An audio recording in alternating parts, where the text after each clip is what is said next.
Good morning, everyone. Hope you're having a great Tuesday. I'm here by the lily in my office. It is a regular reminder to me about new life, about the new life we have in Jesus Christ. And I've been thinking a lot this week about Thanksgiving. Of course, it's natural this week to be thinking about and anticipating Thanksgiving as we come up to the holiday. There's one psalm, though, that really stands out as perhaps an odd call to thanksgiving. I say that because Psalm 75, of course, starts out with the command to us to give thanks. In fact, Asaph, as he writes the song, starts in, "We give thanks to you, O God, we give thanks for your name is near. Men tell of your wondrous deeds." That's Psalm 75, verse 1. But then Asaph continues on with this point. The Lord sets the timetable for everything that happens, and the Lord always judges right. That is helpful for us in this life that we lead. That can sometimes seem odd and can cause us to not be thankful. But he points us back to this great truth that the Lord who is in charge is the one we should thank.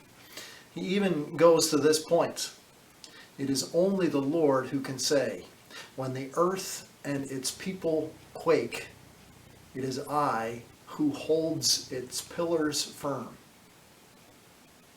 Feel like the earth might be quaking underneath your feet some days? Remember that it's the Lord who's holding it all firm. So don't boast like the arrogant, as he goes on to show us. And don't lift up your horns like the wicked. Boast, well, we're fairly familiar with that. It seems that it's all around us at times. Horns, well, that's not as familiar to us. Of course, he's talking about the business side of the bull. We know the rear is a dangerous place to be, but the horns are worse. The horns are where the real power is with a bull. So the Lord wants us to thank him at all times for all things and cut the boasting and avoid thinking that we're powerful. Instead, he wants us to thank him. We thank you, Lord, for everything. We thank you for the wonderful things that you have done. I hope that I am ready to boast about your wonderful deeds.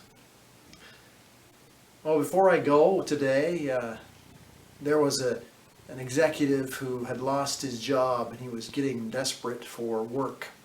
So he answered an intriguing ad in the news.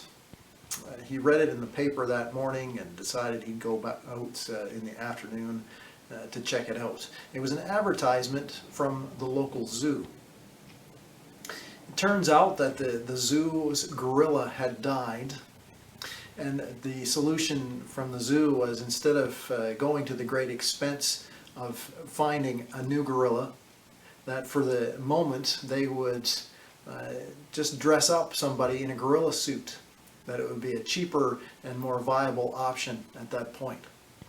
So the executive, desperate for work, was hired for the job, showed up the first day, put on the suit, and immediately got to work. He thumped around on the floor of his cage and ate the bananas that were thrown down for him, and every once in a while he beat on his chest. He was a pretty authentic looking gorilla. Well, the next day, the executive decided that he'd get a little more brave and that he'd start to swing on the rope that was there in his pen. As he was swinging on the rope, he got a little bit too adventuresome and lost his grip and fell into the lion's den. When he landed there, he thought he was in serious trouble. He started to cry out, "Help! Help! Help!" Immediately, the lion rumbled out of his cave and said to him, "Shh! Be quiet! Do you want us to both lose our job?" I hope you're having a great day. God bless you.